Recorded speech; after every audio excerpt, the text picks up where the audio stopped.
Hello. तो कैसे हैं आप सब लोग। और इस ब्लॉग की शुरुआत होती है यहाँ घर से। ये हमारी 390 खड़ी है, इसको भी चलेंगे, इस पर भी एक राइड करेंगे। और अभी तो पहले दूसरी लॉन्ग ड्राइव पे चलते हैं। मैं आपको बताऊंगा, जैसे ये गाड़ी चल चुकी है लगभग 6300 किलोमीटर के आसपास, और आज जो ड्राइव है वो है 650 किलोमीटर की, तो टोटल हो जाएगी 7000 किलोमीटर।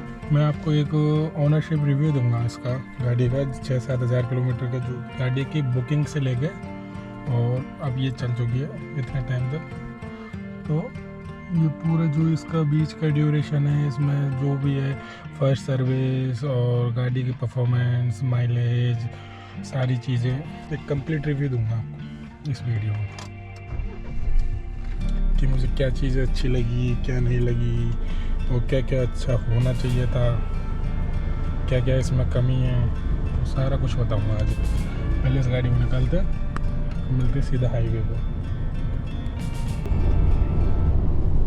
Hello, good morning. आप बज चुके हैं 9:11 सुबह के, और ये ब्लॉग को स्टार्ट करते हैं डायरेक्ट यहाँ हाईवे से।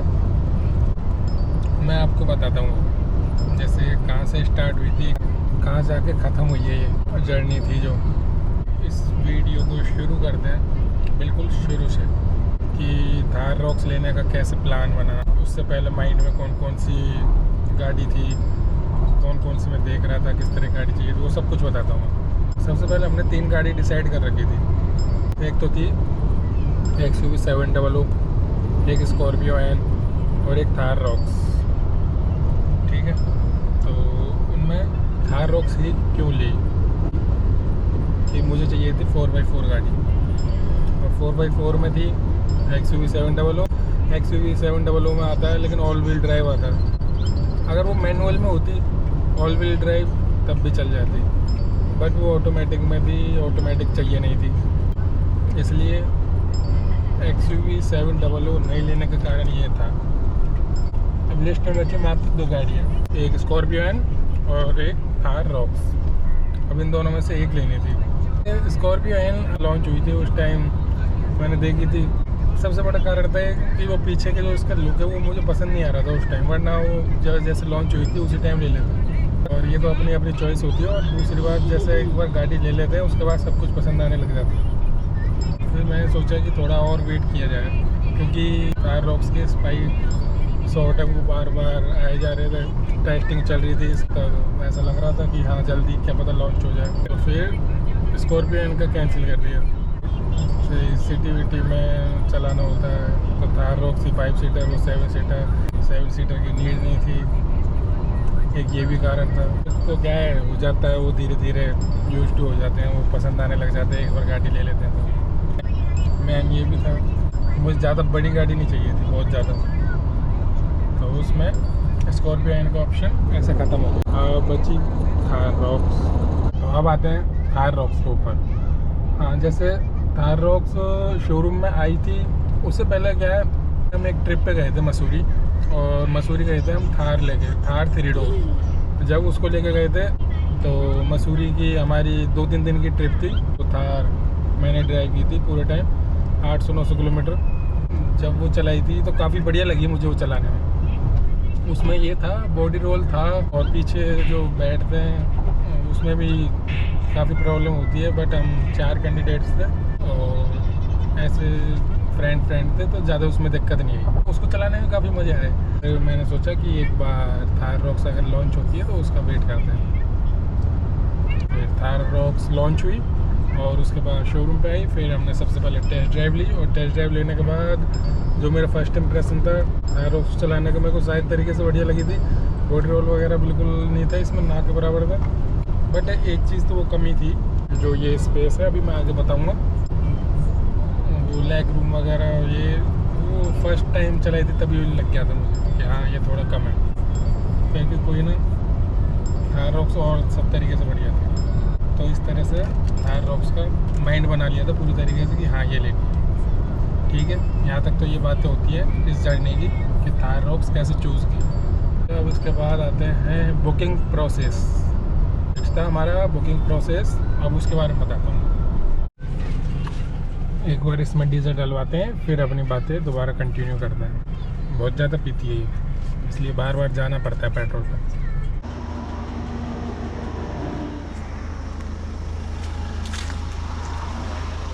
बहुत है वो, इसमें आया टोटल 45 लीटर।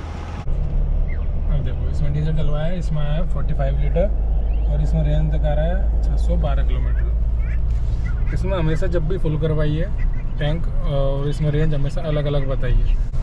चलो छोड़ो इन बातों को। जैसे बुकिंग का टाइम आया था 3 अक्टूबर को, और पहले इसमें जो वाइट इंटीरियर आ रहा था वो आ रहा था। फिर लास्ट टाइम पे एक दिन पहले 2 अक्टूबर को महिंद्रा ने इंट्रोड्यूस किया था मोका ब्राउन। फिर 3 अक्टूबर की 11 बजे साइट ओपन हुई, और 11 बजते मैंने पहले ही कार्ड वगैरह सब कुछ ऐड कर लिया था। फिर 11 बजते मैंने जैसे बुकिंग की तो एक बार पेमेंट फेल हो गई सर्वर की वजह से। एक बार गई तो फिर 11 बज गई, 2 मिनट पे पेमेंट कंप्लीट हो गई थी।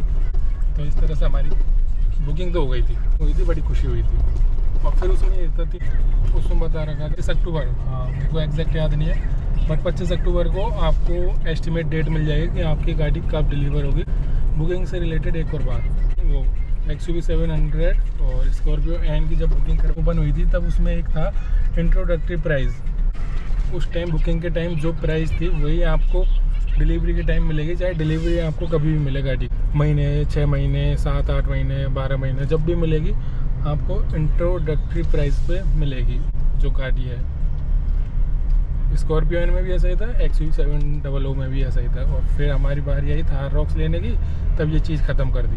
उसके बाद इंट्रोडक्टरी प्राइस थी नहीं, और जैसे हमने गाड़ी जिस टाइम ली थी तो उस बीच में 6 महीने का पीरियड था, उसमें कम से कम 60,000 प्राइस बढ़ गई, 60,000 इंक्रीज़ हो गई इसकी थार रॉक्स। हाँ, तो बुकिंग हमारी हो गई थी। फिर बुकिंग कंप्लीट होने के बाद हमें उम्मीद थी कि 11:02 में हमारा पेमेंट वगैरह सारा कुछ कंप्लीट हो गया था, तो हमारी एस्टिमेट जो डिलीवरी डेट है वो भी जल्दी आ जाएगी। फिर हम इंतज़ार कर रहे थे 25 अक्टूबर का। फिर उसके बाद जो डिलीवरी डेट आई उसमें हम भी सरप्राइज़ हो गए कि यार इतनी जल्दी पेमेंट होने के बाद भी इतनी लेट डिलीवरी डेट, ऐसा कैसे हो सकता है। हमारी डिलीवरी डेट आई थी अप्रैल मई में, 15 अप्रैल से 15 मई के आसपास आपको मिल जाएगी। जो 1-2 मिनट ऊपर होने पर ये देख लो कितना पीछे पहुंचा दिया। जनवरी की वो थी उनकी डिलीवरी डेट लास्ट में, और ज़्यादा से ज़्यादा फरवरी के लास्ट में, मार्च के लास्ट में, लेकिन अप्रैल में दिए हमने जो डिलीवरी डेट है। ठीक है, तो अब मैं बताता हूँ। जैसे फर्स्ट पॉइंट था कि थार रॉक्स के शूज़ की, ठीक है, और सेकंड था बुकिंग से रिलेटेड, और थर्ड पॉइंट है जो बुकिंग से और गाड़ी की जो डिलीवरी थी उसके बीच का टाइम। अब वो बताता हूँ। मोका ब्राउन के लिए मैंने इंक्वायरी करना स्टार्ट किया, तो फिर उनका एक ही जवाब आता था हमेशा कि हाँ अभी तो हमें पता ही नहीं है कि गाड़ी अभी आई नहीं शोरूम पे, अभी कहीं पे भी नहीं आई। और ऐसे वो हमेशा यही जवाब मिलता है। वो जब भी कॉल करते, जब मैसेज करते, कुछ भी करते, तब उनका हमेशा एक ही जवाब, और इसके अलावा कुछ भी जवाब नहीं। हाँ अभी हमें कुछ पता नहीं है, अभी ऊपर से गाड़ी नहीं आई, और आएंगी तो हम आपको अपडेट कर देंगे। इस तरह के कोई सेटिस्फेक्शन वाला जवाब नहीं। फिर उनके लगातार कॉल किए, तब जाके जो उन्होंने लास्ट में ये कहा, हाँ ये बात थी मार्च के लास्ट वीक में कि आपकी गाड़ी आ चुकी है, आप आ जाइए शोरूम पे, फॉर्मेलिटीज़ वगैरह जो भी है वो कर लो और आपको मिल जाएगी। सारी फॉर्मेलिटीज़ वगैरह हो ही गई थी। फिर हमने 4 अप्रैल को गाड़ी की डिलीवरी ले ली थी, और 3 अप्रैल को हमने PDI की थी, सब कुछ ठीक था। और इसके अलावा और हमने कुछ भी नहीं लिया ऐसी सीरीज़ में, और ना ही उन्होंने हमें फोर्स किया, ना कुछ कहा, हमने कुछ भी नहीं लिया। जैसे शोरूम से गाड़ी आई है वैसे की वैसे ही है, मड फिलअप भी नहीं लगवा। ठीक है, अब ये होती है बातें डिलीवरी की। फिर हमने डिलीवरी वगैरह ले ली, उसकी सारी वीडियोस वगैरह हैं, आप देख सकते हो। अप्रैल को हमें गाड़ी की डिलीवरी मिल जाती है। और इसमें सबसे ज़्यादा जो नुकसान हुआ था वो हुआ था इंट्रोडक्टिव प्राइस नहीं होने के कारण 60,000 रुपये वो फालतू में एक्स्ट्रा लगे, जबकि उनमें ऐसा नहीं था पहले। XUV700 स्कॉर्पियो, ठीक है, ये बातें यहाँ होगी। अब आते हैं नेक्स्ट पॉइंट पर।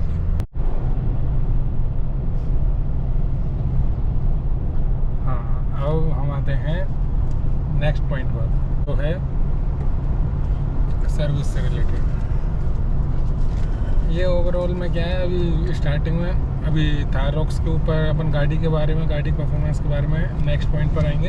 अभी ये जो है लास्ट पॉइंट, ये सब कुछ महिंद्रा से रिलेटेड है कि महिंद्रा के साथ ओवरऑल एज ए कस्टमर कैसा एक्सपीरियंस था, वो चीज़ें बता रहा हूँ मैं।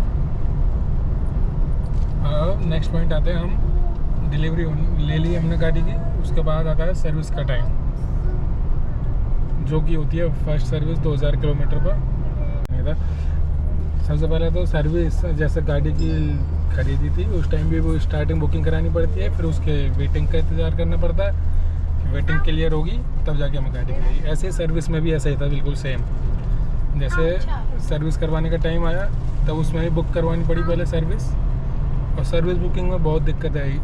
पहली बात तो उनका कोई जो उन्होंने नंबर दिया था उस पर कोई कॉल अटेंड नहीं करता, और फिर मैंने गूगल वगैरह उनसे सर्च करके फिर नंबर डायल की। सबसे पहले मैंने जयपुर में बुक करवाई थी एक सर्विस, एक स्लॉट बुक करवा रहा था जयपुर में, जो है वर्कशॉप महिंद्रा का। उसमें क्या बताया था, 1 वीक की वेटिंग पीरियड सर्विस में भी। और फिर मैंने जैसे अलवर से ली थी गाड़ी, तब फिर अलवर में बताया था, हाँ सेम डे नहीं नेक्स्ट डे सर्विस बुक हुई थी। तो सर्विस में भी यही दिक्कत है, जैसे गाड़ी खरीदते टाइम जो दिक्कतें रहती हैं वो भी सर्विसिंग में रहती है। और सर्विस का ओवरऑल एक्सपीरियंस ऐसा था, फर्स्ट सर्विस थी, फर्स्ट सर्विस में कुछ होता नहीं है, एक जर्नल चेकअप होता है और कोई दिक्कतें होती हैं तो वो बता दो, उनमें कुछ भी नहीं था फर्स्ट सर्विस में। एक वॉशिंग थी, वॉशिंग भी वहाँ से ना करवाएं तो ज़्यादा अच्छा है, इसकी बजाय बाहर करवा लो। ऐसे करते हैं वॉशिंग, बिल्कुल बेकार, कोई खास नहीं। वैसे फ्री वॉशिंग होती है, करवाना चाहो तो करवा लो, लेकिन वॉशिंग में एक तो टाइम बहुत ज़्यादा लग जाता है, सर्विसिंग में नहीं लगता इतना टाइम, वॉशिंग में लगता है। तो ये था ओवरऑल महिंद्रा के साथ कुछ एक्सपीरियंस। अब आते हैं हम नेक्स्ट पॉइंट पर, वो है गाड़ी से रिलेटेड जो भी बात है, गाड़ी कैसी है कैसी नहीं है, क्या कमी है, क्या इम्प्रूवमेंट होने चाहिए थे, और जो भी चीज़ें हैं गाड़ी से रिलेटेड वो सब चीज़ें बताता हूँ। सबसे पहले आते हैं हम नेगेटिव पॉइंट पर, क्योंकि यार कोई नेगेटिव सुनना ज़्यादा पसंद करता है। तो हाँ, सबसे जो पहला है नेगेटिव पॉइंट, वो आपने ज़्यादातर वीडियो में देख ही रखा है और सुन भी रखा है, और वो हकीकत में है भी। जैसे ये जो सीट है, सीट का जो अंडर थाई सपोर्ट है वो कम है थोड़ा। XUV700 है, अगर उसकी तरह होता तो ये गाड़ी बहुत ही अच्छी होती, एकदम लॉन्ग रूट पे 1000 किलोमीटर 1500 किलोमीटर आराम से ले जा सकते हैं बिना कोई दिक्कत के। बट एक वही कमी है, और एक जो ये फ्रंट जो ये लेग हैं इनके जो ये स्पेस है ये थोड़ा कम है। जैसे डेड पेडल है वो नहीं दे रखा है इसमें, तो डेड पेडल का मान लो 5-6 इंच इतना स्पेस कम हो चुका है, विड्थ इतनी कम हो गई।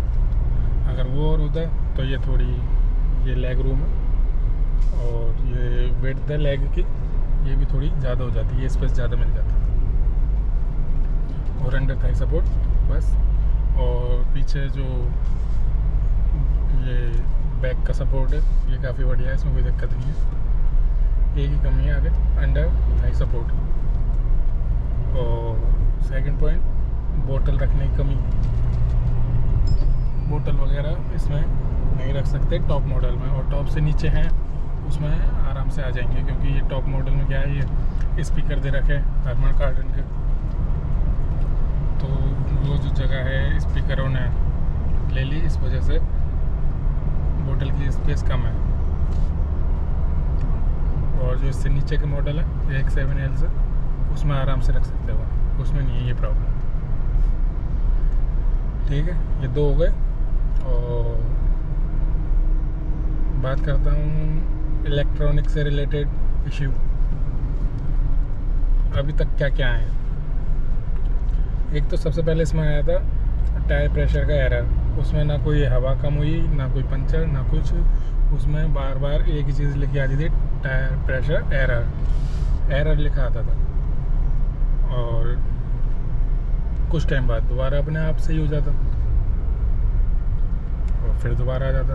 एक तो ये फर्स्ट, और सेकंड था इसका 360 कैमरा है, उसका एक साइड का कैमरा बार बार ग्रीन हो जाती है उसकी स्क्रीन, और जब इसको बंद करते कुछ देर के लिए फिर स्टार्ट करते तब दोबारा ठीक। एक ये इशू। दो, थर्ड इशू ये था, ये जो डिस्प्ले, ये एक बार जैसे मोबाइल नहीं हो जाते, फ़ोन होते जो हैंग हो जाते हैं, वो ऐसे ही हैंग हो जाती है कभी कभी, हमेशा नहीं, कभी कभी। एक या दो बार वैसा हुआ था।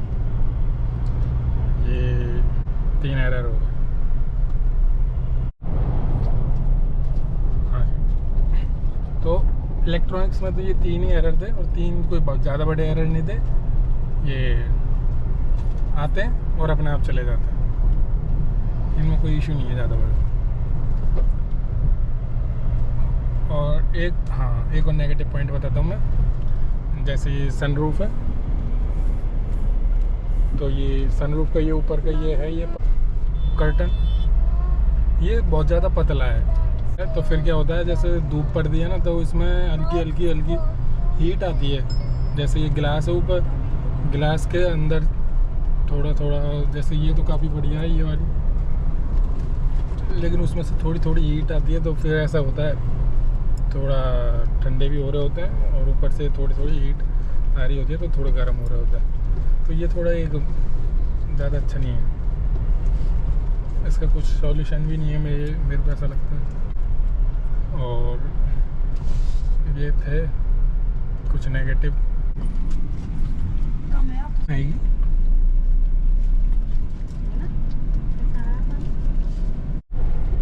और ये अब आंधी आना स्टार्ट हो गई।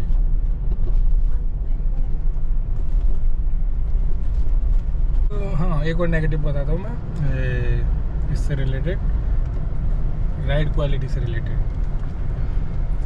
जैसे ख़राब रोड्स होती है, उनमें कोई दिक्कत वगैरह नहीं आती, सही चलती है, हाईवे पे कोई दिक्कत नहीं आती है। तो खैर नेगेटिव बताता हूँ, हाँ भूल गया था, पॉजिटिव नहीं बताना, अभी नेगेटिव बताना।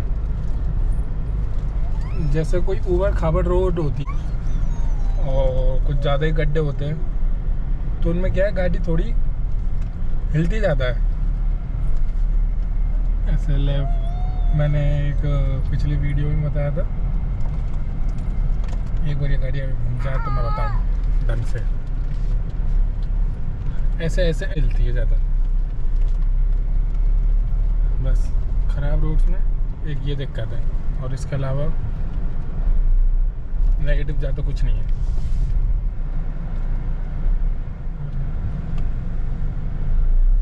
हाँ, तो ये तो हो गए नेगेटिव। अब आते पॉजिटिव। जो नेगेटिव बताया उनके अलावा सारा कुछ पॉजिटिव ही है। चलो मैं एक एक बताता हूँ।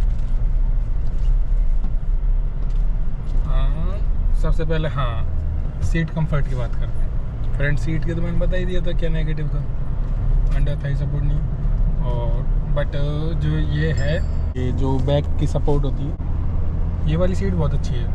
इसमें ना कोई बैक दर्द करती है ना कुछ, एकदम कंफर्टेबल बैठते, ये काफ़ी बढ़िया है।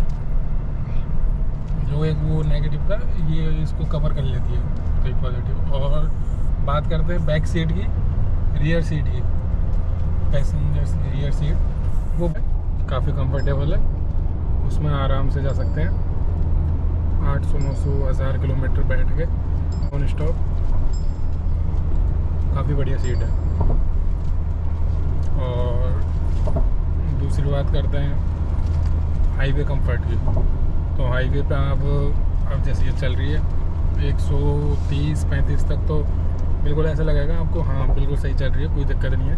बट उससे ऊपर लेके जाएंगे तब थोड़ी आवाज़ आने लग जाएगी। तो ये पॉजिटिव भी था और एक नेगेटिव भी था। तो चलने में भी काफ़ी बढ़िया है। और बात करते हैं डिज़ाइन की।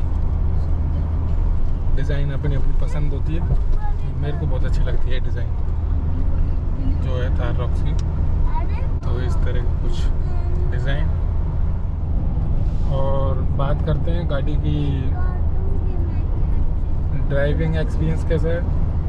तो ड्राइविंग एक्सपीरियंस काफ़ी बढ़िया है, चलाने में बहुत अच्छी है। पिकअप एकदम बढ़िया है। आपको कभी भी किसी भी गियर में ऐसा नहीं लगेगा कि हाँ इसमें थोड़ा पिकअप की कमी है या फिर गाड़ी दब रही है या और पावर होनी चाहिए थी, ऐसा किसी में नहीं लगाया। क्योंकि हम वहाँ पे भी गए थे शिमला वगैरह, वहाँ की ट्रिप की है, तो कहीं पे कोई दिक्कत नहीं आई, बहुत बढ़िया है। और स्टीयरिंग एकदम लाइट है, इलेक्ट्रिक स्टीयरिंग है। तो घुमाने में करने में कैसे ट्रैफिक हो कुछ भी हो कोई दिक्कत नहीं आती, बड़ी लाइट स्टीयरिंग। तो पॉजिटिव तो काफ़ी है। मेन चीज़ तो नेगेटिव बताना होता है, क्योंकि नेगेटिव हर कोई नहीं बताता।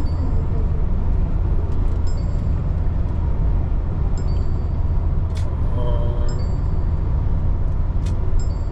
टायर वायर और विंड नॉइज़ वगैरह अब देखो 120 पे चल रही है और म्यूज़िक वगैरह कुछ नहीं चल रहा है। तब जाके हल्की और बिल्कुल ओपन हाईवे है खुला हुआ, तब जाके हल्की ऐसी लग रही है, थोड़ी विंड नॉइज़ आ रही है।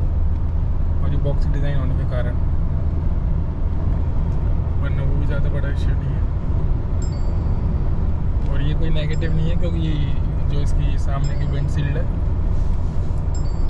इस पर क्योंकि इसकी डिज़ाइन ही ऐसी है तो वो तो होनी है। और पॉजिटिव बता। और हाँ एक और बात, बूट स्पेस वगैरह है वो भी काफ़ी बढ़िया है। बूट स्पेस में कोई कमी नहीं है। आप बड़े ट्रॉली बैग जो होते हैं 3 बैग आराम से रख सकते हो, और उनके अलावा भी जो छोटे मोटे बैग होते हैं, छोटे मोटे सामान, वो भी रख सकते हो।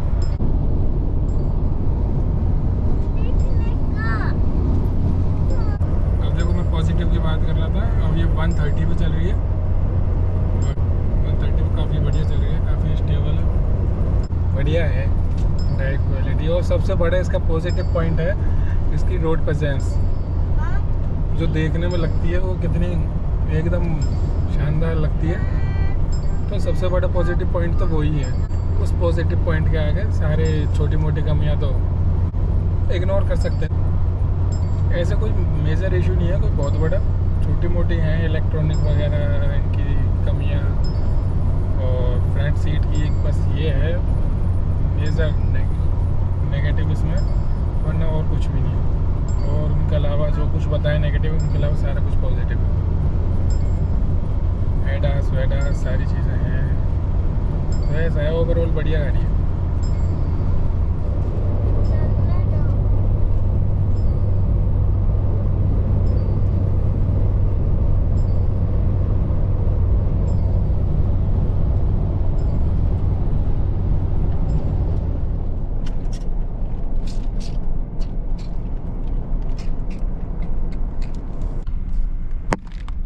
किसमें?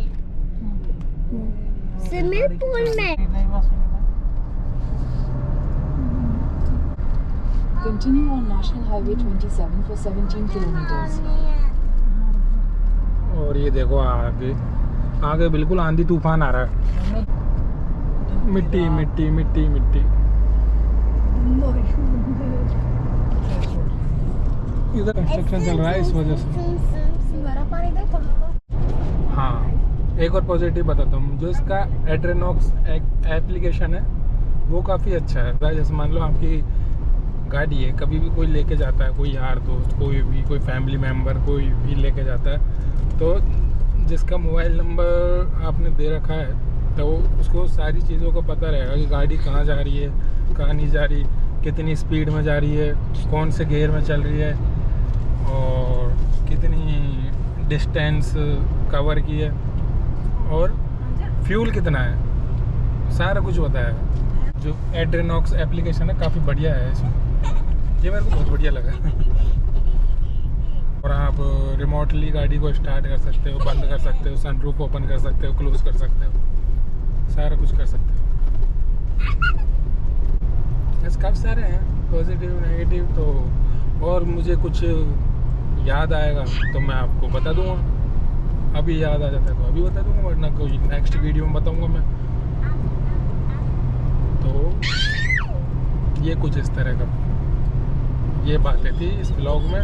और आपके जो भी डाउट वगैरह हो आप मुझे कमेंट में पूछ सकते हो, मैं उसमें जवाब दूँगा।